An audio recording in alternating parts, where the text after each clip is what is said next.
Bienvenidos a la tercera sesión del curso de Introducción a la Econometría. Esta vez veremos el concepto de los mínimos cuadrados. Los mínimos cuadrados es una metodología particular para estimar de la mejor manera posible los coeficientes del modelo. El modelo que hemos venido trabajando desde los dos videos anteriores. Lo que buscamos con este método, mínimos cuadrados ordinarios, MCO, es poder estimar los parámetros de la población, que le hemos llamado betas, a través de una muestra de datos observados y poder entonces tener estimadores que les llamamos Bs.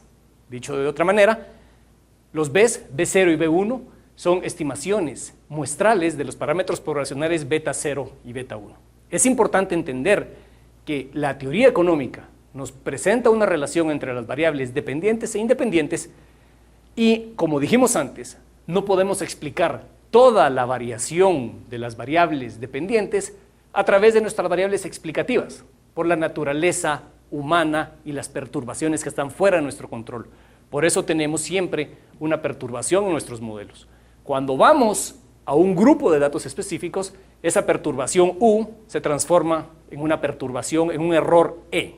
Ese error E, como pueden ver ustedes acá, es el error de estimación. Es la parte que no pudimos explicar de la variable dependiente a través de nuestros supuestos y de nuestras variables explicativas. Esto es algo que ya habíamos hablado, pero es bien importante entender que hay una regresión para la población, una línea de regresión poblacional y una línea de regresión muestral, y que las betas son parámetros de la población que no conocemos, que vamos a intentar aproximarlos, estimarlos con las Bs. Esto probablemente les recuerda a ustedes lo que aprendieron en su curso de estadística respecto a la prueba de hipótesis.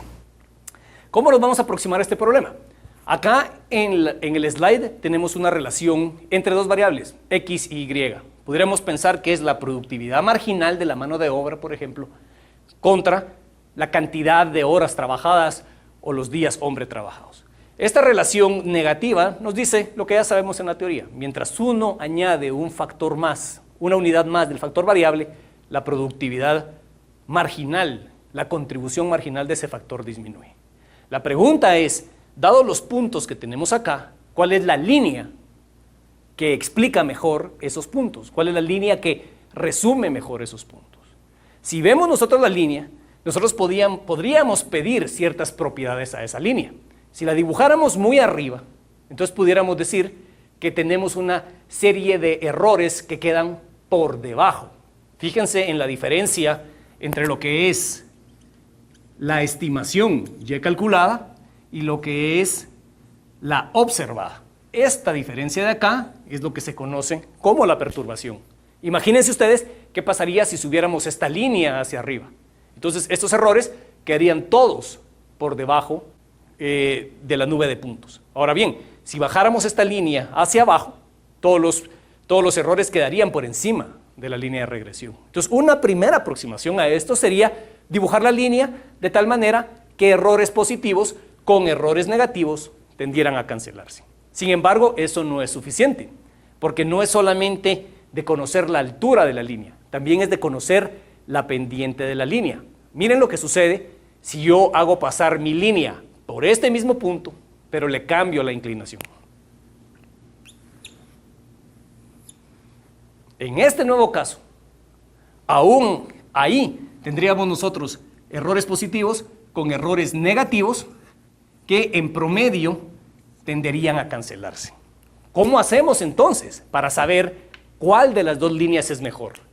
¿La línea 1 que está en azul o la línea 2 que está en rojo? Aquí es donde es importantísimo tener un criterio de aproximación que me diga no solo la altura de la línea, sino la pendiente de la línea. Mínimos cuadrados ordinarios, precisamente eso es lo que nos va a ayudar a hacer. Por supuesto, ustedes tienen que complementar esto con la lectura de los libros o consulta de otros materiales. ¿En qué se basa el mínimos cuadrados ordinario?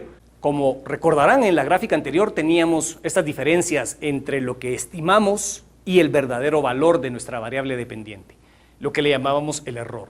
O, dicho de otra manera, la diferencia entre el valor observado de nuestra variable dependiente, la Y, y el valor calculado a través de nuestros modelos.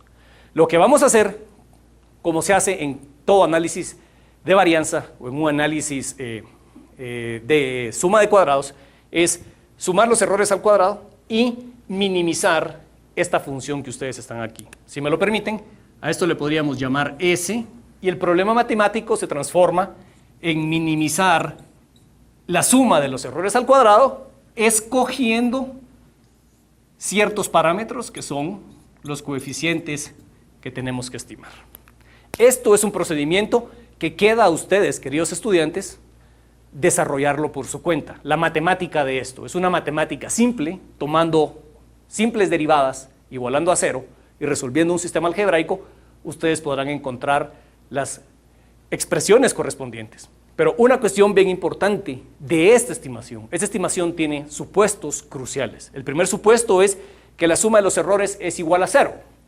¿Qué quiere decir esto? Quiere decir que nuestra línea de regresión, en promedio, castiga y premia a todos por igual. Es decir, nuestra línea de regresión es una aproximación de cómo una variable X afecta a una variable Y. Y lo que estamos diciendo es que, en promedio, no está en favor ni de unos datos ni en favor de otros datos. Hablemos de un ejemplo muy simple. Si nosotros viéramos la estatura promedio de una población y en función de la edad de las personas, ahí podríamos sacar nosotros una relación entre esas dos variables.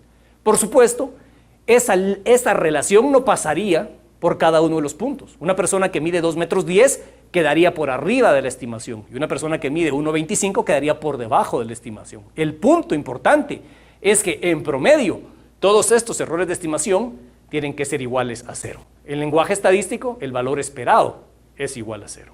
El segundo concepto que es crucial es que los errores de estimación, la parte que no explicamos, aquello que escapa de explicación dada la naturaleza incierta de los fenómenos económicos, no está relacionado con las observaciones X.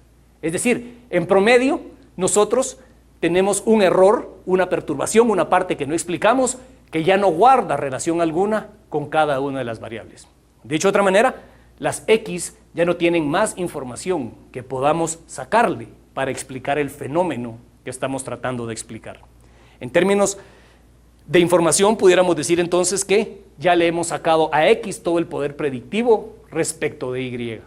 O en otros términos, la correlación entre X y los errores tienen que ser cero. Si no lo fuera, sería posible todavía entonces extraer más información de las X's respecto al fenómeno que estamos haciendo. En términos estadísticos, diríamos que el valor esperado condicional de cada error respecto a las X es igual a cero. Y dicho de otra manera, si aplicamos nosotros nuestros supuestos al modelo que hemos venido viendo, diríamos que el valor esperado de la variable dependiente condicionado en cada X es igual a una relación que queda descrita por la línea recta que hemos estado hablando. Los supuestos de los mínimos cuadrados pueden parecer complicados, realmente no lo son. Recordemos que estábamos hablando de una línea recta que nosotros tratábamos de ajustar a un conjunto de datos. Eso ha quedado claro. El siguiente punto que tenemos que reconocer es que nosotros obtuvimos una muestra, un subconjunto de información de la población completa. Y por eso nosotros estamos haciendo una aproximación del valor promedio de Y en función a los datos que tenemos. Y lo que estábamos diciendo antes es que el valor esperado condicional de Y, dado cada dato, viene a ser descrito por la línea recta que está resumida en el modelo de regresión. ¿Qué quiere decir esto? Quiere decir de que a nivel poblacional hay una relación definida entre X y Y, dada por la línea recta beta 0 más beta 1 por X, que en promedio pasa por el valor medio de las X para cada X en particular. Este es un concepto que es necesario que los estudiantes lo repasen en el libro, pero es crucial entender esta propiedad de los mínimos cuadrados, que es una propiedad que se deriva de los supuestos que vimos hace unos momentos. No pretendo aquí desarrollar el álgebra de cómo se estiman estos parámetros. Para el caso más sencillo, en este slide queda resumido la forma de calcular cada uno de los coeficientes a través de un proceso bastante tedioso que tiene que ver con sumatorias. Pero quien se tome la molestia de resolver esto, o quien haga la tarea que dejaremos a continuación en la otra parte del curso, podrá encontrar fácilmente este tipo de estimadores. Pero lo importante que se den cuenta, y el mensaje central que tiene que quedar para la siguiente sesión de estos videos, es que tanto beta 0 como beta 1 son combinaciones de las X y de las Y. En este slide estoy simplemente poniendo cómo se calcula B0 y beta 1 a partir de los datos. Ustedes en su tarea tendrán que calcularlo y mostrarse, aprender por ustedes mismos que finalmente B0 y B1 son combinaciones lineales de las X y de las Y. Esto que estoy diciendo pareciera poco importante, pero es crucial entender el papel que juegan estas sumas. Estas sumas o estas sumatorias lo que nos están diciendo es que tanto B0 y B1, que son los estimadores de beta 0 y de beta 1, son combinación lineal de los datos que tenemos. Finalmente, hay conceptos importantes que se recomienda repasar para entender mejor esta sesión. Primero, ¿qué es una función de distribución?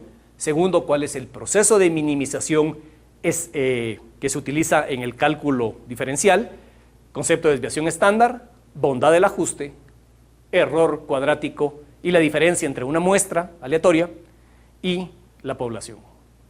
Nos vemos entonces en la próxima sesión de este curso.